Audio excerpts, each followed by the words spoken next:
Everyone, welcome back to my channel and new video. আজকের বানাবো কুমড়ো শাক দিয়ে কাঁঠাল দানার একটা রেসিপি। খুব অল্প তেল মশলা দিয়ে গ্রাম্য পদ্ধতিতে আমি করে দেখাবো। তাহলে চলো রেসিপিটা যাওয়া যাক। কড়াইয়ের মধ্যে বেশ কিছুটা পরিমাণ জল আমি গরম করতে দিয়ে দিয়েছি। এবারে জলের মধ্যে আলু আর কাঁঠালের দানাগুলো দিয়ে সেদ্ধ করে নেব। একটা ঢাকা চাপা দিয়ে দেব।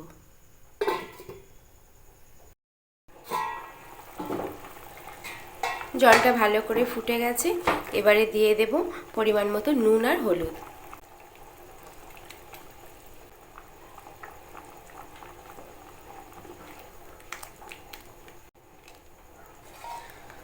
আবারও ঢাকা চাপা দিয়ে দেব।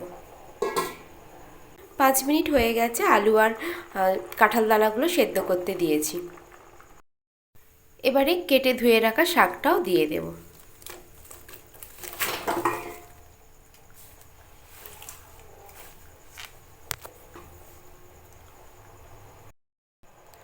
আবারও ঢাকা চাপা দিয়ে 5 মিনিট মতো সেদ্ধ করে নেব। 5 মিনিট হয়ে গেছে। এবারে ঢাকা চাপাটা খুলে দেখব। দেখতে পাচ্ছ আলু আর কাঁঠাল দানাগুলো একদম নরম হয়ে গেছে। এবারে একটা পাত্রে এটা ঢেলে নিয়ে ফিরে আসছি। কড়াইটা পরিষ্কার করে নিয়ে চলে এসেছি। এবারে দিয়ে দেব বেশ কিছুটা পরিমাণ সর্ষের তেল। তেলটা গরম হয়ে গেছে। এবার তেলের মধ্যে বেশ কিছুটা পরিমাণ 5 ফোড়ন, শুকনো লঙ্কা, তেজপাতা দিয়ে দেব।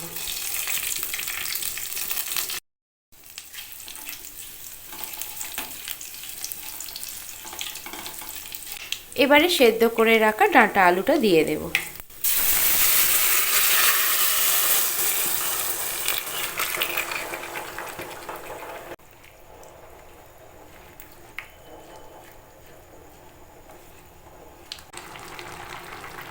এবার একটু দিয়ে দেব অল্প করে হলুদ গুঁড়ো, জিরে গুঁড়ো, ধনিয়া গুঁড়ো আর একটু নুন।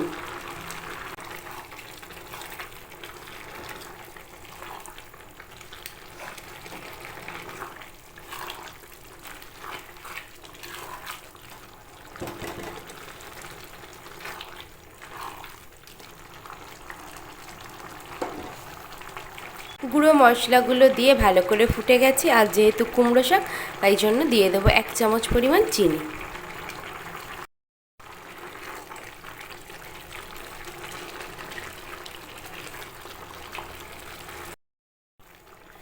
চিনি দিয়ে 5 মিনিট ফুটিয়ে নিয়েছি। এবারে গ্যাসটা অফ করে দেব। রেডি আজকের রেসিপি কাঁঠালের দানা দিয়ে কুমড়ো শাক। কত অল্প তেল মশলা দিয়ে হয়ে যায় দেখলে তো। আজ নিরামিষ দিনে অসাধারণ একটা রেসিপি করে দেখালাম। যদি রেসিপিটা ভালো লেগে থাকে প্রত্যেকে লাইক, বেশি বেশি শেয়ার, চ্যানেলটা সাবস্ক্রাইব করো, পাশে থেকো সাপোর্ট করো। তাহলে আজকের মতো টাটা। দেখা হবে আগামীকাল আবারও একটা রেসিপির সাথে। সবাই ভালো থেকো, সুস্থ থেকো।